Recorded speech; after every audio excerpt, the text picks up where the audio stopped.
Doors is a logic puzzle game developed by Calvin Weibel. On the surface, it's an intriguing title which takes visual and narrative cues from games such as Limbo and the Stanley Parable.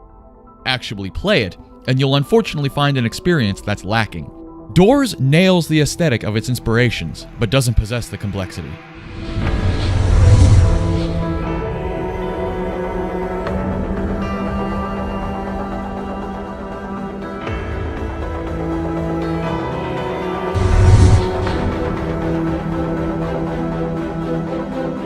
There isn't much narrative to speak of in Doors. There are brief allusions to the idea that you're a test subject in a simulation, and at one point, you actually find yourself in an empty office space, which I'll get to in a moment. But these ideas are never really expanded upon in any meaningful way. I think the intention here was to provide an element of mystery, and allow the player to reach their own conclusions about what was happening based on very little information. However, these minor story elements are few and far between over the course of the roughly 1 hour it takes to complete the game, and the lack of clarity left me wanting rather than theorizing. The narrative, what little there was, is the most intriguing part of the game and was actually what kept me playing. I wanted to know what was going on. I wanted to know why I was there. I wanted to know because, frankly, the puzzles weren't designed very well, at least mechanically.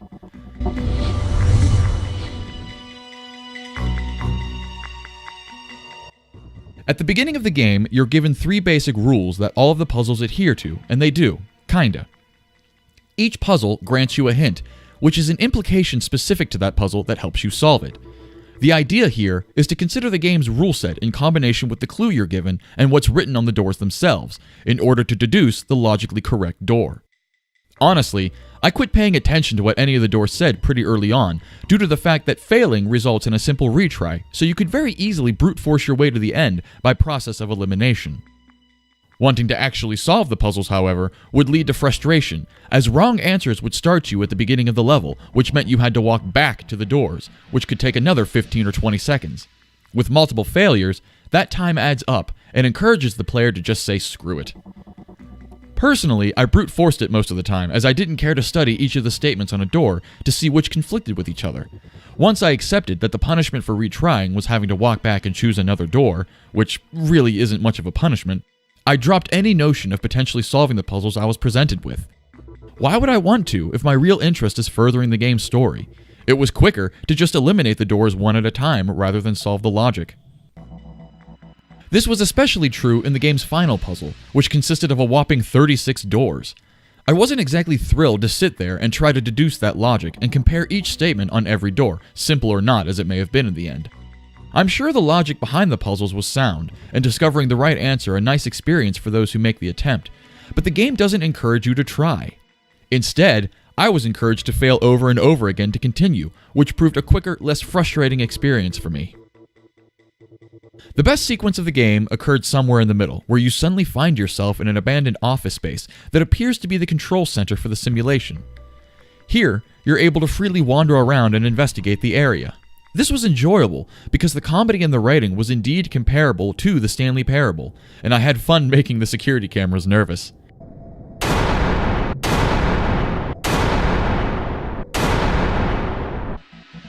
The whole area is extremely fascinating, and teased you with the idea that things were about to get more interesting. I felt like I wasn't supposed to be here, and it made me excited to continue. However, by being the best sequence of the game, it's also the most infuriating. Once you experience this element of the story, that you're a subject in a test simulation and you're not where you belong, the idea is never again revisited. The rest of the game consists of yet again more door puzzles, which I yet again completely ignored the logic behind, until I reached a final conclusion that neither offered closure or satisfaction. Doors had an intriguing premise. The idea of brain-teasing logic puzzles within a Limbo-inspired environment was sound, and the game displayed very competent wit and humor that did a fantastic job at triggering my nostalgia for the Stanley Parable. Doors very much succeeds at capturing the look and feel of its inspirations. Its biggest fault is in the puzzle design. It was poorly implemented and was far too easy to bypass entirely. If the puzzles were perhaps more enjoyable and actually rewarded effort, then I might be able to forgive the game's lack of narrative clarity, because in that event, the mystery would have served to complement the gameplay.